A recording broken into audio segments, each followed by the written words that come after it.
My name is Lila Rose, and I'm the president of Live Action, and I'm so excited to have with us Sue Ellen Browder, a writer and investigative journalist who worked for Cosmopolitan magazine for over 20 years, starting in 1970 and leading up into the 90s.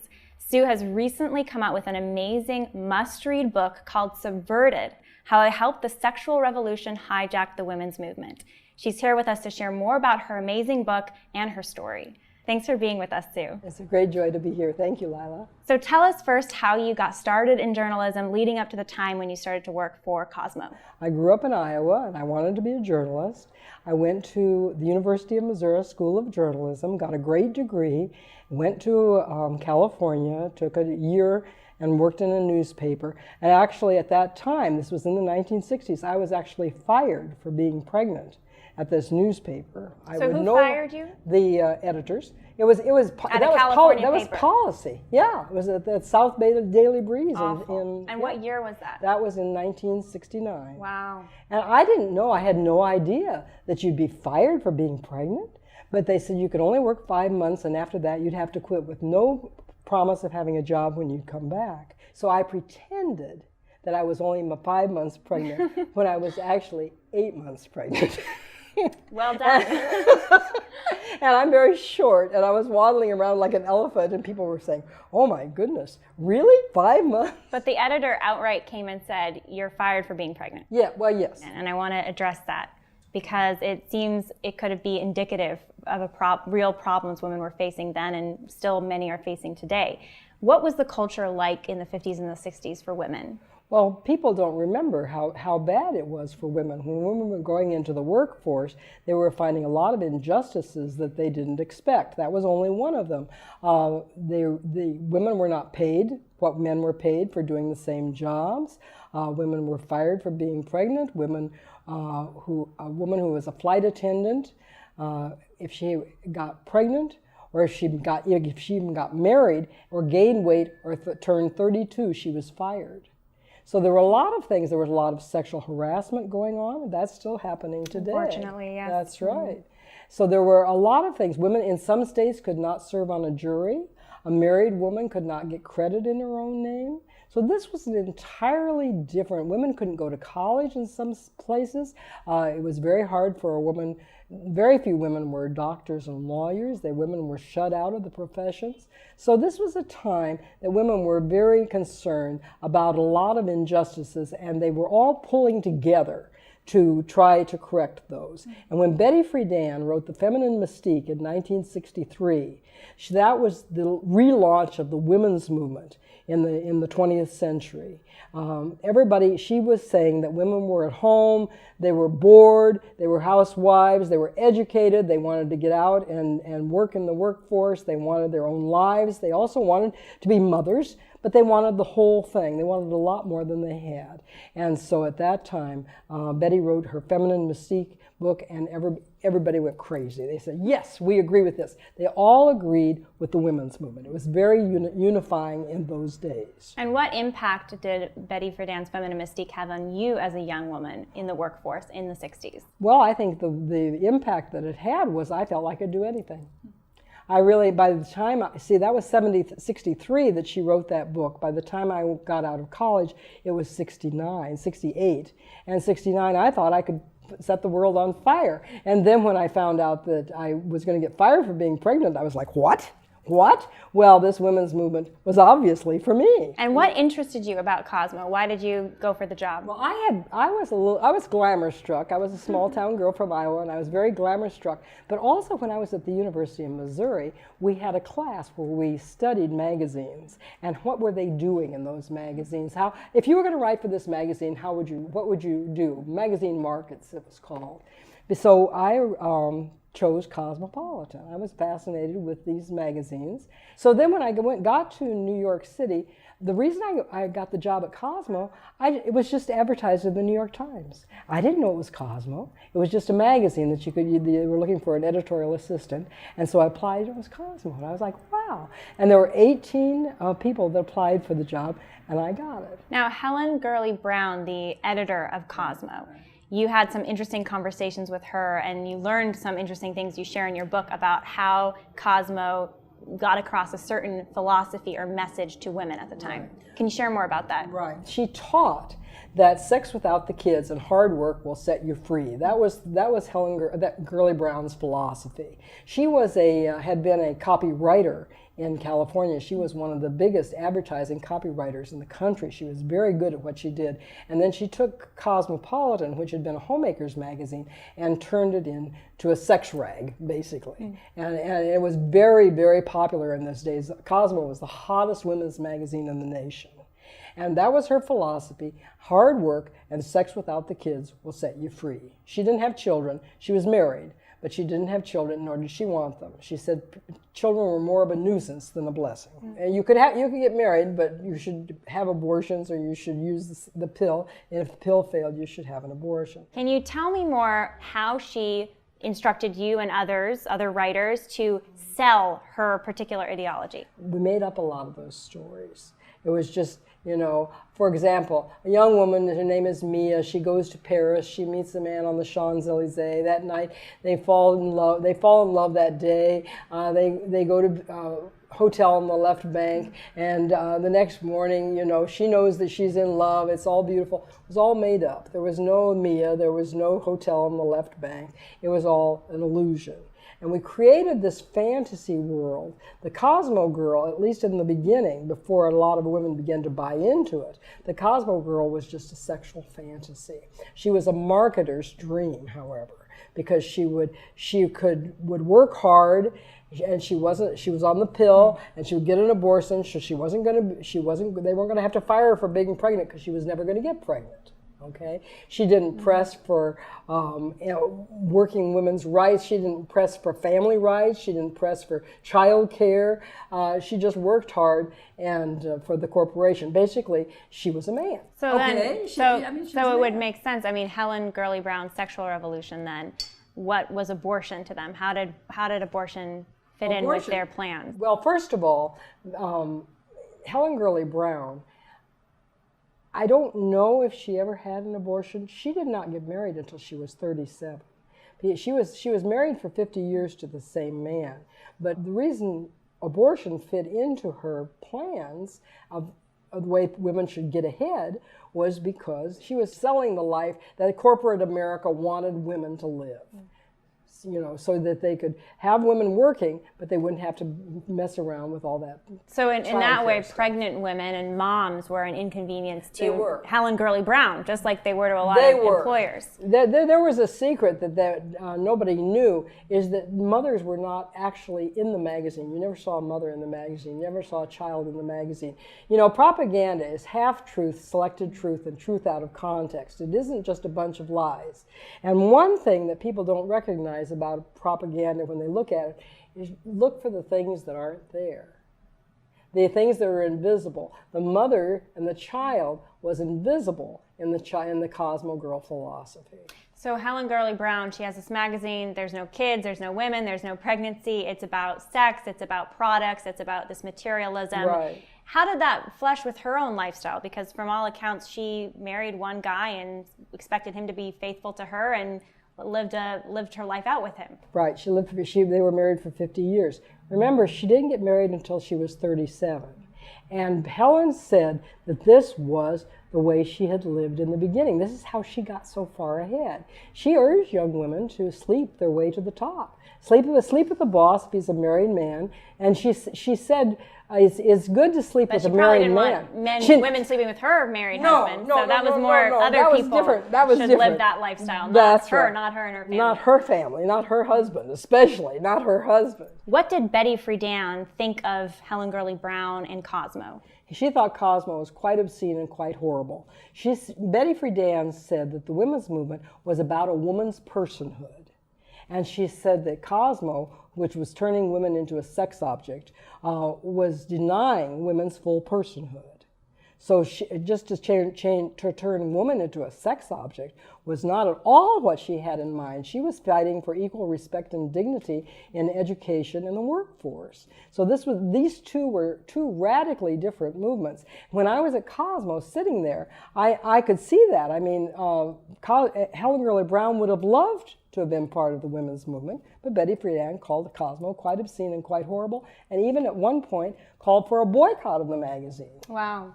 Betty Friedan wrote that landmark book, Feminine Mystique, but she wasn't the first feminist. She wasn't the founder of the women's movement. Can you share more about some of the original feminists and the early feminist movement in the United States? Well, the suffragists, you know, they fought to give women the right to vote. And Alice Paul was a Quaker. She was widely credited with being one of the ones that got women the right to vote in the constitutional amendment. There were also Susan B. Anthony, Elizabeth Cady Stanton, and so these women were very pro-life, pro-family.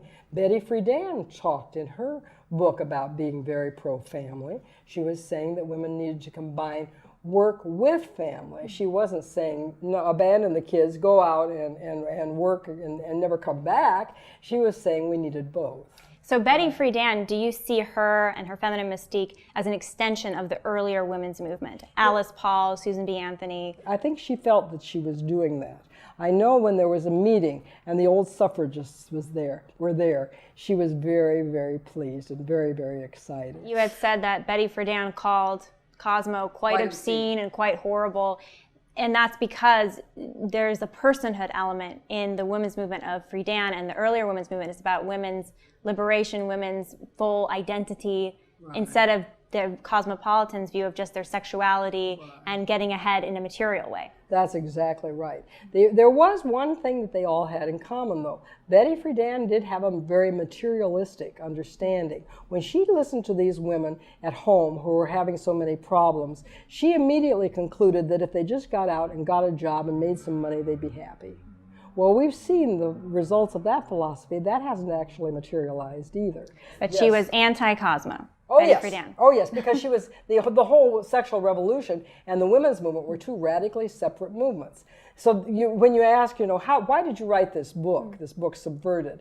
Well, when I was sitting there and I saw that they were two radically separate movements, how did they ever get joined together? How did we get to the point where there's so many women today, young women especially, who think that to be liberated is go to college, get a great degree, have a fantastic career, and be as sexually free as possible? How did those two get joined together? Well, that was the question in my mind that led to writing this book. So how do you think we should look at Betty Friedan and her feminine mystique in regard to abortion, which the early women's rights movement was opposed to? She never mentioned abortion or contraception in her feminine mystique. She was fighting for women's freedom in academia and the public square, in the workforce. In fact, Betty Friedan had been fired herself for being pregnant in the 1940s. So tell me how it went from Betty Friedan writing the feminine mystique, not even mentioning abortion, as you say, to being the president of the National Organization for Women and inserting abortion on demand in their Bill of Rights? That's a good question, because what happened behind the scenes was there was a man, there were actually two men, but one man named Larry Lader, people have never even heard of him today, but he was the co-founder of NARAL, the National Abortion Rights Action League, which was originally the National Association to Repeal Abortion Laws, and is now NARAL Pro-Choice America. You see how those names shift depending on what the climate is. You know, this is the way propaganda works. But anyways, Larry Lader co-founded NARAL with Bernard Nathanson, who was an abortionist who claimed to be responsible for 75,000 abortions before he saw a baby on a fetal monitor and realized this was a living human being, changed his mind, became very pro-life. So these two men, Larry Lader and Bernard Nathanson, had founded this organization, and Larry Lader knew Betty Friedan very well. They were magazine writers together in New York. Larry Lader had graduated from Harvard University. He was fairly independently wealthy. He had lots of time on his hands, and his greatest passion was to make abortion legal. And he worked on Betty Friedan for years to try to convince her to insert abortion into her list of demands as a woman's right. And the first thing that he did that helped convince her that abortion was a woman's right was he wrote a book. And here it was actually what I call a masterpiece of propaganda, because it's full of half-truth, selected truth, and truth out of context. Now look at the subtitle of this book, Abortion. The first authoritative and documented report on the laws and practices governing abortion in the U.S. and around the world, and how, for the sake of women everywhere, they can and must be reformed. Now that is God's gift to women. Learn that's later. Right. That's right. His now, attitude. Yeah. For years, Larry Lader tried to convince Betty Friedan that abortion, women needed abortion to be free, and Betty Friedan didn't buy it. She didn't see abortion as a woman's right. It just didn't even cross her radar. But so that's Betty Friedan, Feminine Mystique, right, the founder of the 20th century women's movement, exactly, mid-20th century, and then you also have Larry Lader. Before he wrote Abortion, he was a good friend of Margaret Sanger's, the founder of Planned Parenthood. Founder of Planned Parenthood. In fact, he was Margaret Sanger's biographer, and he said that she was the greatest influence in his life. And so she was teaching him population control, how to control the population. And he bought into that hook, line, and sinker too. But the one thing that Margaret Sanger did not agree with him on was abortion. Larry Lader, his greatest passion was to make abortion legal. And he thought that that's what we needed. First of all, what women needed to be free, but second of all, what the population controllers needed to keep the population down. If we were going to have all this sex, and the sexual revolution was running rampant, well, you're going to have to do something, he thought, to keep the population down. And abortion was his solution. So you have Betty Friedan writing Feminine Mystique, not talking about abortion as a means to advancement for women. You have Margaret Sanger running Planned Parenthood, but not pushing for abortion at the time. Right. And then enter Larry Lader in the years before the Supreme Court decision, Roe v. Wade. And he's this man who knows both Friedan and Sanger. Yes, and he writes this book saying, actually, ladies, abortion is the way to go. Can you share more about what you shared in your book, Subverted, about his book, Abortion? Right, so he wrote this book on abortion, and Betty Friedan thought it was really quite a wonderful book. And so he began to convince her that this was something that women needed to be free. He had begun to convince her. And then, when she was having troubles with the National Organization for Women, she was beginning to lose control. There were a lot of young radicals coming in and screaming and yelling, and there were also, so she was having two problems on two fronts. She was losing control of the National Organization for Women, and she was also trying to get her Bill of Rights passed through to Congress. She was creating a political Bill of Rights that would guide Congress for women. That's what she was trying to do. And Larry Lader convinced her that she needed abortion to get all her other rights accepted by Congress. Remember, this is a time that women are being fired for being pregnant, so they can say to the businessmen, don't worry about it, guys, she'll be on the pill, and if the pill fails, she'll have an abortion. So you're fine, you can pass all these other rights. You can give mothers the right to work and all of this. You don't have to fire women for being pregnant, because they won't be. So this vision that Lader had, this wealthy white man had for abortion in America, he ended up succeeding, because can you share about how National Organization for Women eventually did put abortion into their platform? Okay, Larry Lader told Bernard Nathanson, who is his co-founder of NARAL, that they had to recruit the feminists, because it couldn't be just men promoting abortion. That would be too obvious. So they had to recruit the feminists, and once they convinced Betty Friedan to insert abortion into the women's movement, then after that, abortion just took off like just amazing. It soared, and then we had the Roe v. Wade. If women were demanding abortion, oh, this was something new. Men didn't realize that women wanted abortion. Oh, okay, well, I guess we'll do this then. At one point you describe in Subverted, Larry Lader is in a car with abortionist Bernard Nathanson, and they're having this fierce debate about whether or not to recruit the women's movement, the feminists, to the abortion cause.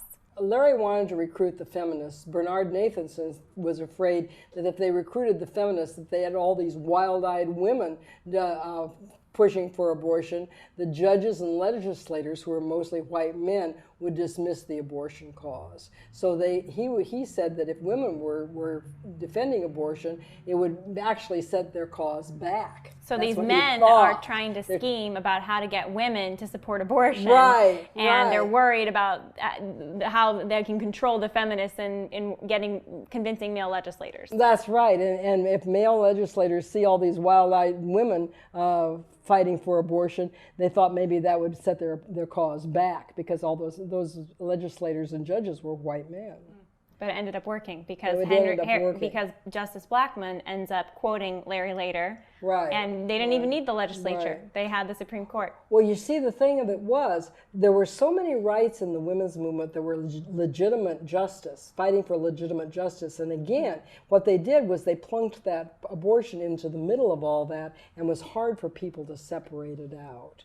That's one of the things that they do. They bundle things together. That's one of the propaganda tools. Bundle things together so you can't separate the good from the bad. And that's what happened in that case. And so before the National Organization for Women embraced abortion, it was only a white upper-class men's movement primarily. And that was Bernard Nathanson, a co-founder of NARAL, upper-class white male. Right. Alan Gutmacher, who presided over Planned Parenthood when they actually came in support of publicly of abortion. He was a doctor. He was a doctor after Margaret Sanger. So these three were really core to pushing abortion into the women's movement. Yes, they were. Yes, they were. Especially, though, Bernard Nathanson and Larry Lader, who knew Betty Friedan. And so there was actually a night, and it took me a long time, a couple of years actually, to find this night. There was actually a night when abortion was inserted into the women's movement. It was on November 18th, 1967, in the Mayflower Hotel in the Chinese Room, when about 100 people, mostly women, but a few men were there, and they were going to vote on the National Organization for Women's Bill of Rights. And this was after Larry Lader had many conversations with Betty Friedan. He had already published his book, Abortion. Right. And now they're getting together, and tell us what happened that night. Okay, that night it was wild. There were 8 rights that they voted on that night, and most of them, 6 of them passed unanimously, and are rights we would all agree on. There were things: women should have equal pay for equal work, women should not be fired before being pregnant, women should have equal access to educational opportunities. These were all things that everybody agrees on today. There were only 2 rights that night that they fought over. One was the Equal Rights Amendment. Now, why did they fight over that? Well, one woman who was very articulate said, and she was a civil rights attorney, said human rights are indivisible. And if you separate women's rights out from other people's rights, you've destroyed a lot of things. They're not indivisible. They're not indivisible anymore. And we all share the same rights. She said we're all persons, yes, we're all right? persons. And you see what Roe v. Wade did was they did separate out women's rights from men, and look what the mess it's made. But anyway, we're going to go back. And that 7th, you said there's 7 things that were determined, That's right. And the 7th was the one that caused the most controversy that night. The 8th. The 8th. It was the last right to be fought over that night, and they fought until almost midnight. That was the abortion right. It was wild. People were screaming. Now this is the founders of feminism in the 1960s. This is not a bunch of radical anti-abortionists. These are the feminists fighting over abortion. And some of the things they said in that meeting, because I got the minutes to the meeting, were things that people are seeing today. One person said, "I'm against murder."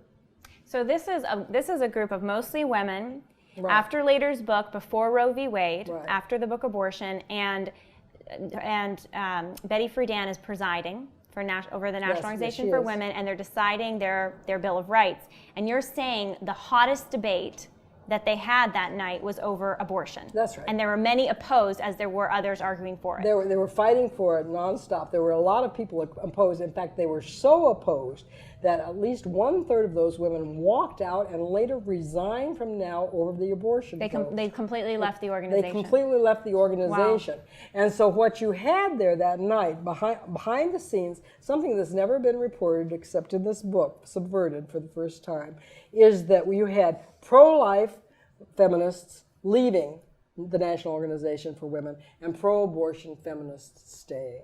And then you got to the point when if any woman was for abortion or against abortion, she was kicked out of the organization. And shortly after that night, Betty Friedan came out with a statement on behalf of NOW and saying that she was speaking on behalf of all women. Yes, she did. Saying that Abortion Now was the platform. Abortion on demand. Later on, it would be abortion on demand without apology. Can you break that down for us, how that decision made that night by a handful of women ended up being the statement for all women? Well, that's what happened. She came out. Now, there were only 57 people in that room that voted for abortion that night. But Betty Friedan knew how to control the press. And she came out, that was on a Saturday night. On Monday morning, she came out with a press release that she handed out to all the newspapers that said she was speaking for millions of women around all over America, the working mothers who wanted to get back into the workforce, college women, all these working women. She claims to be speaking for every working woman in America, when in fact she was only speaking for 57 people in the Chinese room. And this was a closed-door meeting. The press didn't see it, and so they bought it. And then the next day, the Washington Post ran a headline on showing the abortion vote. They were headlining the abortion vote, and they said, "Now embraces the sexual revolution of the 20th century." So they saw that. They didn't even see abortion as much as they saw this is the sexual revolution. That's right. They saw it as the whole package. So at that point, in the media's mind, in America's mind, the sexual revolution and the women's movement were joined together completely. Over abortion. Over abortion, because of abortion. Even though Betty Friedan still saw Cosmo as quite horrible and obscene. Yes, as she was a very confused lady. She had been, but see, she was a utilitarian. She was ready to do anything to get her Bill of Rights passed. And when Larry Lader and Bernard Nathanson convinced her that she wouldn't get her other Bill of Rights passed unless she had included abortion, she said, okay, she was a utilitarian. Would you say that abortion was the key for the sexual revolution to hijack the women's movement? Yes, that was certainly the beginning. Then it went farther until they got into all sorts of sexual politics, but certainly abortion was the open door. And specifically, Larry Lader influencing Betty Friedan Correct. And Roe v. Wade. Correct. Can you share more about his book, Abortion? It's out of print now. Very few people even know about this book. You said there's a lot of half-truths.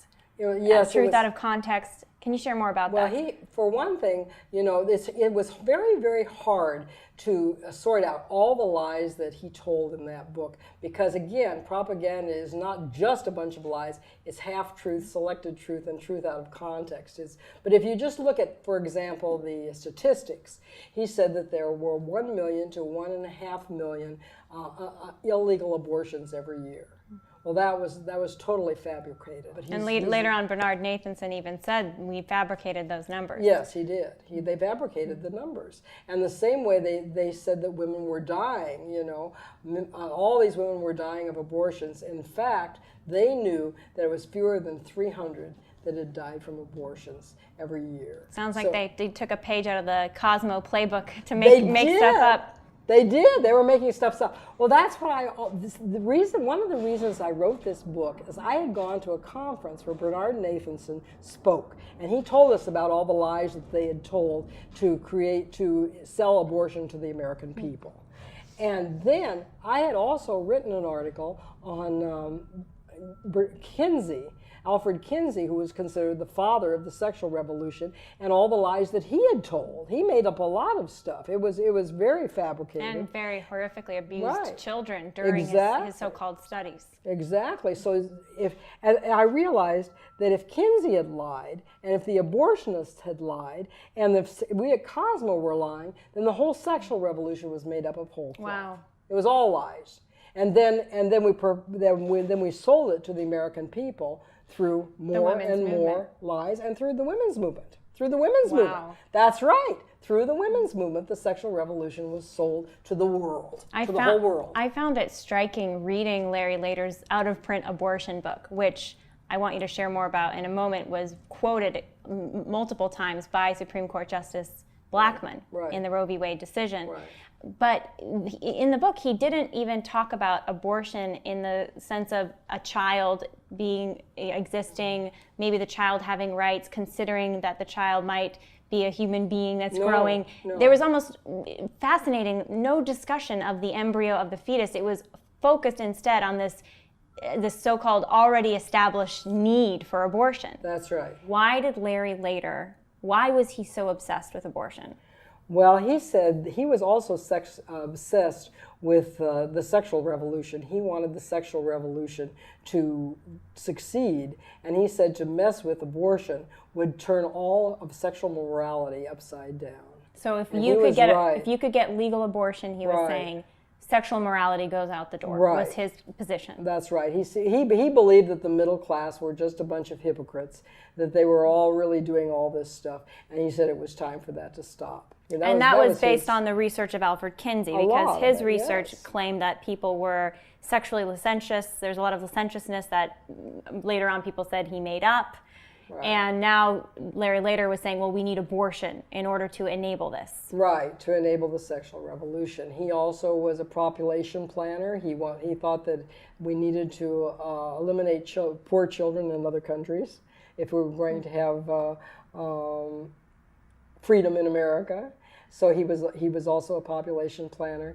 He was he hated the Catholic Church. I don't know exactly where that came from, but he said that the Catholic Church was the greatest, I don't have the exact words here, but basically the hierarchy of the Catholic Church was the greatest evil in history. And he said, interestingly enough, that we're going to have to recruit some of the liberal Catholics to be good showpieces for us. For the abortion movement. For the abortion movement. Them and the feminists. Yes. And he succeeded.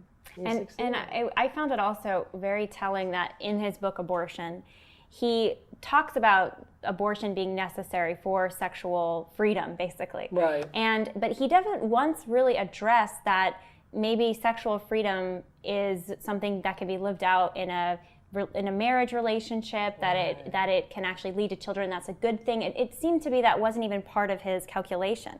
No, it wasn't. There was a book that you referenced as well, Dispelling the Myths of Abortion. Can you share more about that? Would you like that to book? see Let's see it. See a picture of it? When people say, what kind of lies did he tell? How can you tell me all the lies that Larry told in his abortion book? This guy wrote a book showing you it. Look at this. It looks like you've had a lot of reading with this one. And this was Joseph Della Pena. He's a history professor from Villanova University. And he says that rather than abortion being women's secret, men seem to have been involved in the decision regarding abortion and the doing of abortions for as long as we have recorded history. And he says that accounts that seek to portray abortion as a woman's secret, which is what Larry later did, also neglect or deny the coercive aspects of male involvement in abortion, or that even purely female networks could be and often were coercive. So he's talking about, there was a lot of coercive, and there still is today. So Larry later, in his idolization, it was really a false idol. How did Larry later's book, Abortion, influence Roe v. Wade? It was very important as an influencer in Roe v. Wade. Larry later's lies that he told in his book were quoted 7 times in Roe v. Wade, and Cyril Chestnut Means, who was a NARAL attorney and was one of Larry later's cohorts, had written a history that is quoted 7 times in Roe v. Wade. So Roe v. Wade, but here's the interesting thing. I tried to sort that out and say, okay, let's look at all the ways Roe v. Wade was misguided by Larry later. And what I found out was the structure of the argument, the whole structure of the argument was based on Larry later's argument. And when you structure, I personally know as a writer that the structure of a book is what persuades. And after a while, once you've written a book with the structure disappears. So the structure is there in Roe v. Wade, but if you don't know where it came from, it's invisible. That is the amazing thing. That's why we fought over Roe v. Wade for 50 years. Every legal, historical, sociological, and religious assumption in Roe v. Wade has been challenged, both by liberal and conservative lawyers. And it's because it was written based on this propaganda book. And I knew that Larry Lader's book was quoted in Roe v. Wade, but I wanted to know, how did it get in there? When did Harry Blackmun find Larry Lader's book and quote it so many times? Well, it turned out I went to the U.S. Supreme Court and to the Library of Congress and looked at the Harry Blackmun papers. And what I found out was it was not Harry Blackmun per se who found that book, but his 28-year-old law clerk who found it while Harry was in Minnesota. And it was his 28-year-old law clerk that actually wrote that book into that opinion. So you have this Supreme Court case that has been called since then by both the left and the right, decried, poorly written, poorly documented, poorly substantiated. And it's incredible thing saying abortion is somehow a right, defining this new constitutional right.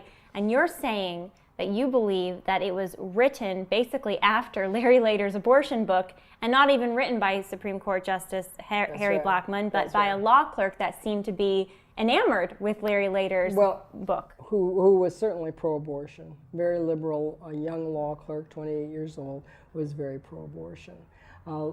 Harry Blackmun was a good old boy from Minnesota. He was married with 3 children, and he was having a lot of struggles with that writing of that Roe v. Wade opinion. He didn't know quite what to do. Abortion was a woman's right. He never heard of such a thing. And so he was struggling with it mightily.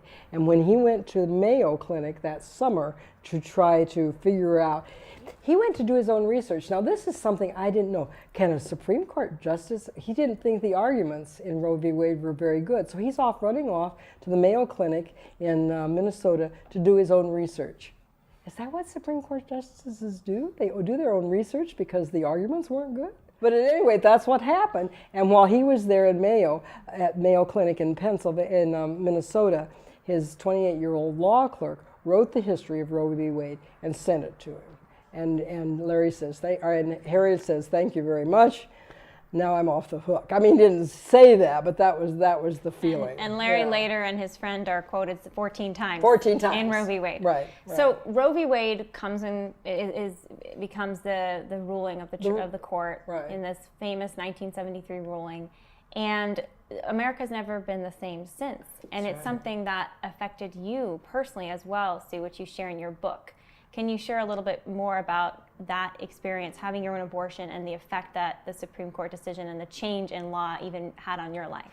Well, a year after Roe v. Wade, my husband and I got pregnant with my 3rd child, and my husband and I were financially struggling at the time. We were both working temporary jobs. Remember, now I had been fired once for being pregnant. Now the Pregnancy Discrimination Act has not been passed yet. You can still be fired for being pregnant. And so at that point, both of us panicked, and I had an abortion. I would never have had an abortion had it not been legalized by Roe v. Wade. And I have to say, I was scared. And I didn't think much about it. It was only now, looking back over this, that I realized, as the abortion debate heated up and everybody fought more and more and more over it, I realized, oh my God, I killed my own child. But I didn't put it that way then. I was just, this is a way out of a difficult situation. And I think maybe a lot of women think that. And then later, they have to suffer the consequences. And I struggled with that actually until I was 57 years old, until I came into the Catholic Church and I was healed from it through confession. And I often urge women who've gone through abortion, go to confession if you're Catholic, be forgiven, God forgives you, and you can be healed from this pain, and then you can talk about it, and you can be one of the people that fights against it. It's beautiful. That's right. Can you share more about that time in your life when you were going through healing from your abortion? You said you became Catholic. Yeah, we Can became you share more Catholic about your first. conversion? Yes, it was before I became Catholic, and then I was healed because it was during confession. My husband wanted to become a Catholic, and I think he had always been a Catholic, but he just didn't know it. And I said, I'm not going to join that patriarchal old church. I was still quite a feminist, you know. And but we went and talked to a priest, and he said, read the catechism. I got that catechism, and I read it for 3 days straight. I could not put it down. This was not the old Catholic church I'd heard about. This was all about love and peace and joy and forgiveness. And it was the truth that I had been searching for my whole life. And when I found it, it just set my heart on fire. And many wonderful things have happened since then. But one of them, of course, was the healing from that abortion. And I just can't tell you how happy I am as a Catholic. It's beautiful. And you do an incredible sharing of that story into the church for both you and your husband, your love story in your book, Subverted. It's absolutely beautiful and heart-wrenching. Thank you. The sexual revolution promised to make women free. Has it? No, of course not. No, of course not. It's destroyed marriages. It's separated sex from marriage. It's separated sex from love.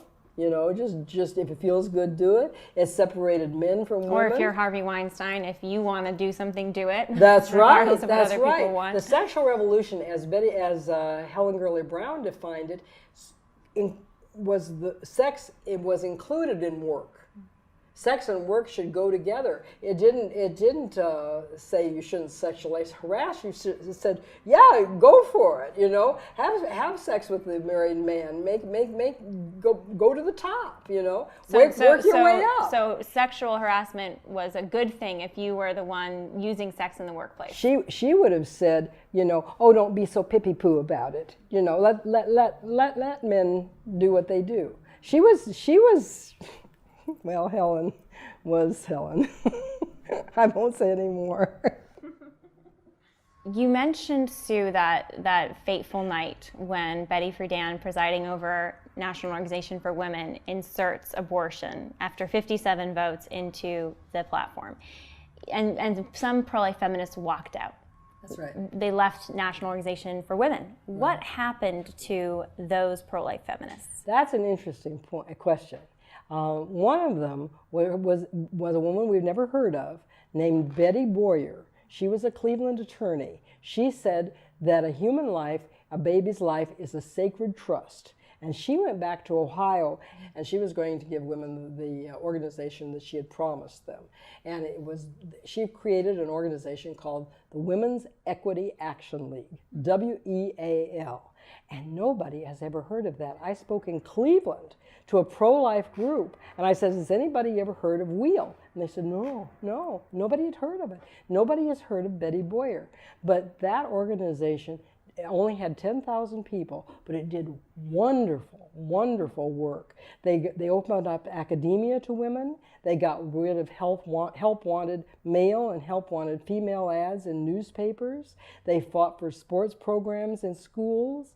They fought against. Amazing. They did amazing work, and they fought for a lot of things that women wanted. They got the Pregnancy Discrimination Act of 1978 passed, which made it illegal to fire women for being pregnant. They fought for a lot of these rights. They fought for married women to be able to get credit in their own name. They fought in the courts, and they fought behind the scenes. So what was happening now at this point, well, they were fighting these wars in the courts. Now, for a long time, didn't even have a lawyer on staff. So now was busying themselves with the sexual politics, and with abortion, these other women are fighting and making advances for women in politics and economically.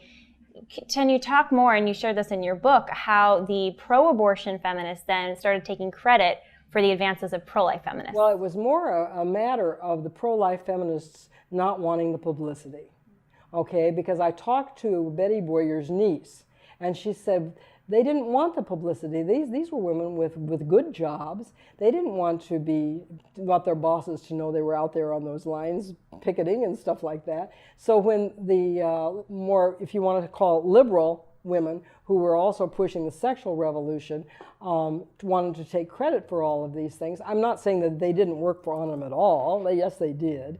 But they worked together some. So when they wanted to take all the journalistic credit for it, all the media credit for it, the way people at Wheels said, just let them have all the credit. Now you look back on it and say, the pro-life women should have spoken up at that time, but they didn't. They worked under the scenes and now got all the media credit for it. Betty Friedan ended up writing another book, The Second Stage, in which she expresses regrets about her role in the sexual revolution, bringing that into the women's movement. Can you share more about that? She was defending the family. She said that we should stop overemphasizing abortion rights and get on with defending the family. She says our problem was our blind spot about the family.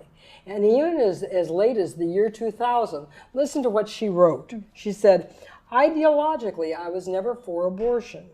Motherhood is a value to me, and even today, abortion is not. I believed passionately in 1967, as I do today, that women should have the right of chosen motherhood.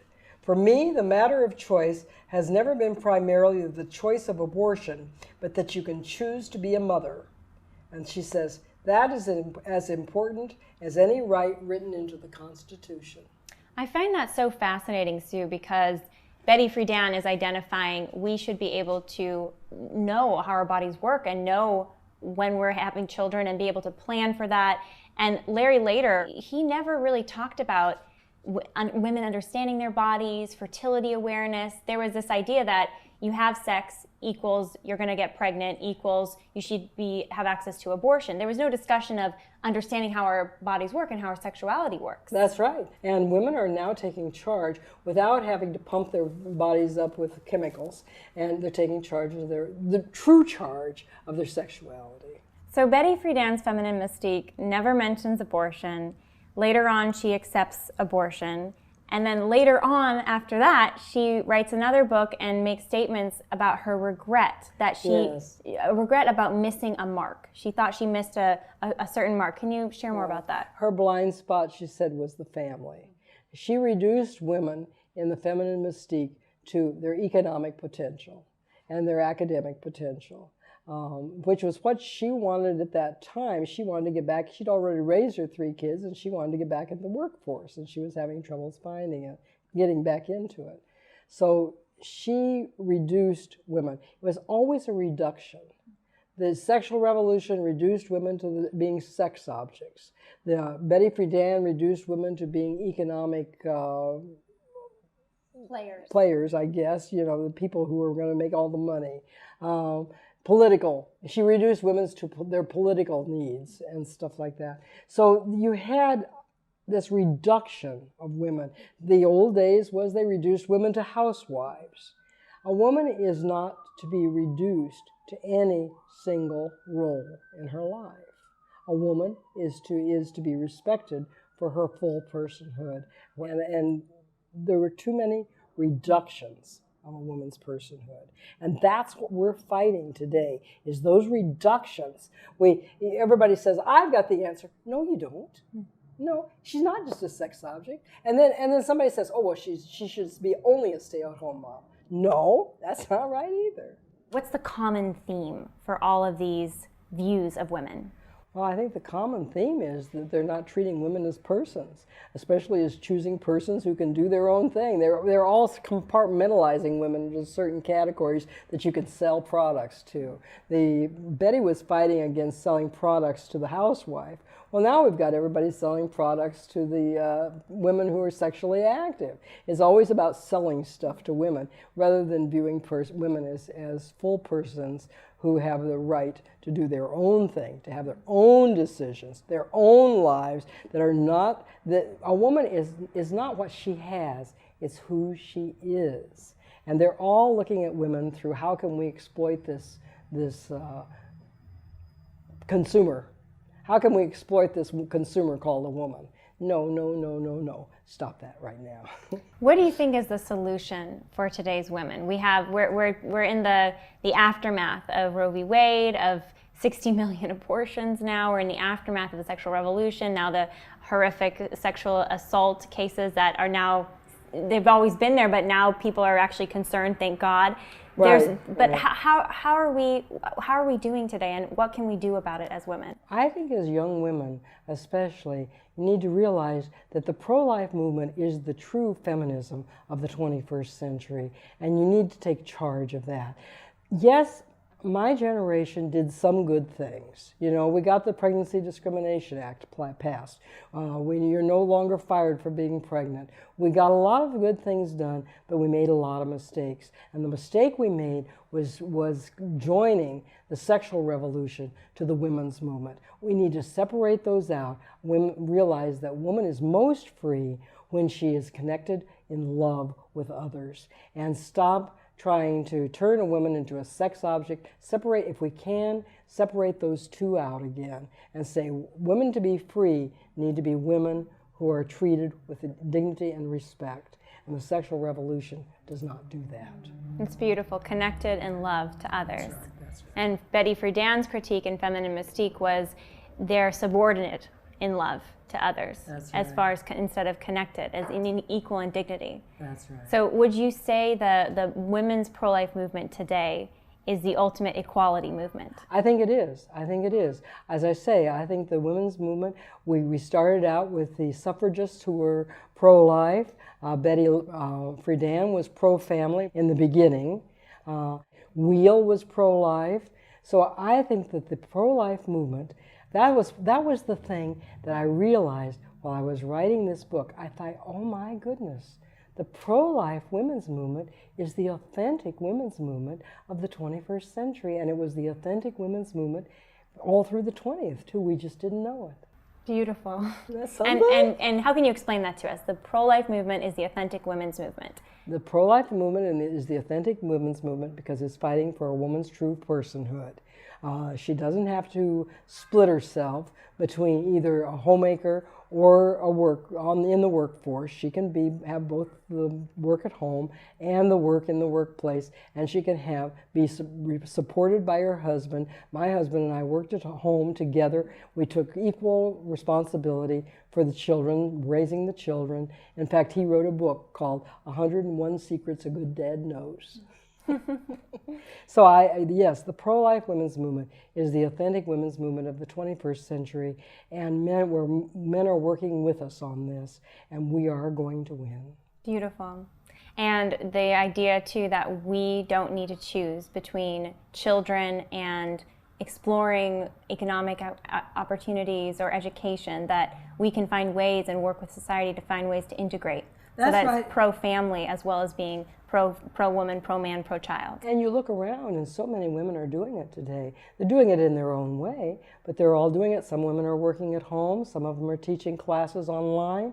There are all sorts of ways to integrate the two. And women are smart, men are smart, and we're all working together and we're doing this thing. And there's no one mold. There's no one should way. be forced into one mold. No. It's each person's unique way to approach it. That's right. Sue, what is your advice to this generation? To millennials, to Generation Z, especially to this generation of women? I want this generation to know that they have got the answers. Go for it. The pro-life generation is representing the women's movement of the 21st century. Go for it. Yes, in the past we had some things that we did right. We passed the Pregnancy Discrimination Act. We've fought for women. Women can now be doctors and lawyers and engineers or whatever they want. Now carry this forward. Get rid of this sexual revolution that has been inserted falsely into the women's movement, and fight for your true dignity and respect in all aspects of your life. Thank you so much again, Sue Ellen, for joining us. I'm so excited for your message to reach the live action followers online and beyond. Thank you so much. Thank you. It's a delight to be here. And everybody be sure, again, to get your copy of Subverted, How I Helped the Sexual Revolution Hijack the Women's Movement, and hear the rest of Sue Ellen's amazing story.